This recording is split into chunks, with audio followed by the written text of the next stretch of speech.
Okay, just for a second, look around you. I mean, really look. At your phone, the chair you're in, the building you're in, you might think they're simple, everyday things, right? But they are all built from this hidden world of materials, stuff that's literally pulled out of the earth. So today, we're going to uncover the minerals and energy that build and power pretty much everything in our lives. So, to get us started, here's a kind of weird question for you. What could your toothpaste possibly have in common with a massive skyscraper? I know, it sounds like a riddle, but the answer is pretty surprising, and it shows just how connected we are to the rocks under our feet. And here it is. Believe it or not, your toothpaste is basically a cocktail of crushed up minerals. You've got silica in there to scrub your teeth, fluoride to fight off cavities, titanium oxide that makes it super white. Oh, and that little sparkle? That's mica. And the plastic tube it comes in? Yeah, that starts as petroleum. It's literally like a tiny mine right in your bathroom. And that idea just blows up from there. It's not just the toothpaste. It is everything. From the smallest, tiniest pin to a gigantic container ship crossing the ocean, minerals are the absolute non-negotiable ingredients of our world.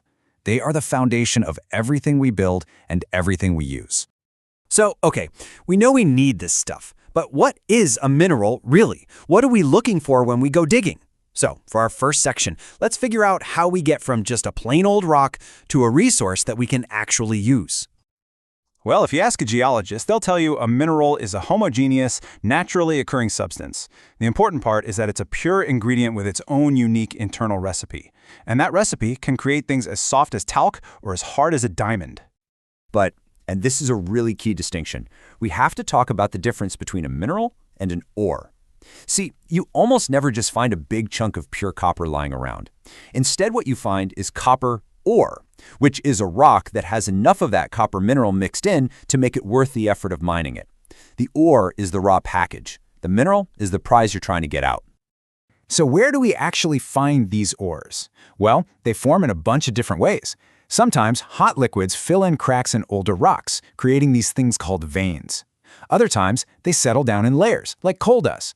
They can even be the stuff that's just left over after surface rocks weather away. Or they get washed down into riverbeds as these placer deposits. Think of gold panning. And get this, the ocean floor is absolutely covered in them too. Finding these minerals is one thing. Actually getting them out of the ground, that's a whole other story.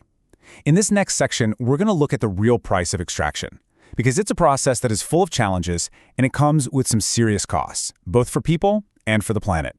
Just to give you an idea, in parts of northeast India, there was a practice for extracting coal known as rat hole mining, and it was exactly what it sounds like. It involved families, sometimes including children, digging these incredibly long, narrow, and unbelievably dangerous tunnels by hand.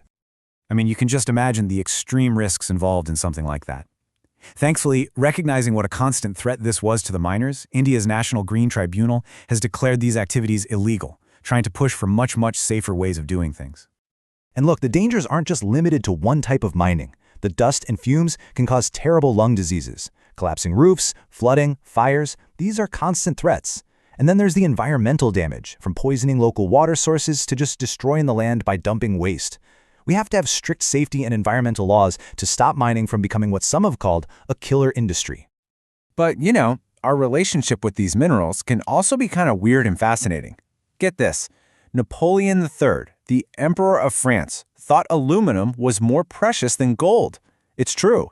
His most honored guests got to eat with aluminum forks and spoons, while the B-listers had to settle for plain old gold and silver. And then, just 30 years later, technology made aluminum so cheap that beggars in Paris were using it. It just shows how technology can completely flip the value of something. Okay, so we've talked about what we build with, but what about what we burn? Our relationship with minerals goes way beyond just materials. In this section, we'll see how they are literally the engine of modern life, providing the energy that powers our entire planet. For the last couple of centuries, we've been running on what we call conventional energy sources. We're talking about fossil fuels, coal, petroleum, natural gas. And really, what they are is just concentrated buried sunlight. All the energy from ancient plants and animals stored underground for millions and millions of years. Coal is the perfect example. It's a geological story. It starts out as just decaying plants in swamps, which forms this stuff called peat. Then, over millions of years, you add a ton of time, pressure, and heat, and that peat gets squeezed into lignite, then into bituminous coal, and finally, with the most intense heat and pressure, you get the highest grade anthracite. And petroleum? When you think petroleum, you probably think of gasoline for your car, right? Well, that is just the tip of the iceberg. Refineries are what's called a nodal industry. That means they're like a central hub that provides the basic building blocks for a ton of other industries. We're talking fertilizers, plastics, synthetic fabrics, you name it. It is woven into the very fabric of our economy.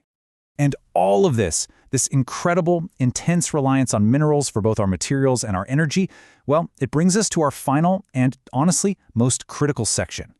The fact is, we live on a finite planet, a planet with very real limits, and we are pushing right up against them. Take a look at this number, 1%. Just 1%. What in the world could that possibly refer to? That's it. That is the total slice of the entire Earth's crust that contains mineral deposits that we can actually get to and use. 1%. These resources are not just finite, they are incredibly, incredibly rare. So here's the bottom line, the really crucial point. We are burning through resources in a matter of centuries that took the planet millions of years to create. The speed at which nature replaces them is basically zero compared to the speed at which we're using them up. This really lays out the choice we're facing. It's stark. The path we're on, the old path, relies on that conventional energy that's finite, non-renewable, and causes huge environmental problems. The path we need to get on is the one that leads to non-conventional sources, like solar and wind, which are renewable, sustainable, and so much cleaner. So how do we get there? It's not just one thing. It's a whole new game plan. It means we have to get serious about conserving energy everywhere. We have to recycle metals and other materials. We've got to develop new technologies that let us use lower quality ores more efficiently. And of course, we have to seriously ramp up our use of renewables. And I think this quote just perfectly sums up the mindset shift we need. Energy saved is energy produced. Think about that. Every light we turn off, every can we recycle, that's energy and material we don't have to rip out of our finite planet. Conservation isn't about sacrifice, it's actually one of the smartest forms of production we have. So we've gone from the sparkle in your toothpaste to the energy that's lighting up your screen right now. Our whole world is built on these hidden resources. And understanding where they come from, what they cost, and that they're not limitless, well, that's the first step. The next step is deciding what to do with that knowledge. So the real question is, what's our next move?